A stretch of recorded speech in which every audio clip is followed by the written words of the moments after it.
இன்றைய தினம் திராவிட முன்னேற்ற கழகம் 565 அறிவிப்புகள் 2021 சட்டமன்ற பொதுத் தேர்தலில் அறிவித்தார்கள்.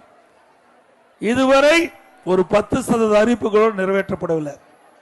ஆனால் இன்றைய முதலமைச்சர் திராவிட முன்னேற்ற கழக தலைவர் திரு ஸ்டாலின் அவர்கள் 98% அறிவிப்பை நிறைவேற்றப்பட்டதாக ஒரு பச்சை பொய்யை முழு பூசணிக்காயை சோற்றில் மறைத்துக் கொண்டிருக்கின்றார்.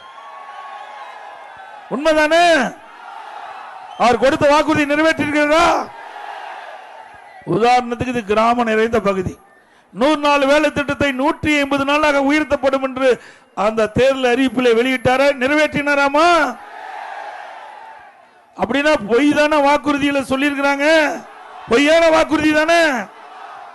இப்படி ஏழை எளிய சாதாரண மக்கள் 100 நாள் வேலை திட்டத்தில் பணிபுரிகின்ற அந்த மக்களை ஏமாற்றி வாக்குகளை பெற்றுவிட்டு ஆட்சிக்கு வந்த பிறகு இன்றைய தினம் அந்த மக்களை ஏமாற்றிய கட்சி திமுக கட்சி.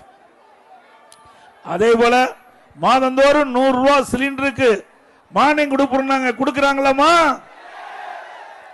அது ஏமாற்று வேலை தானே.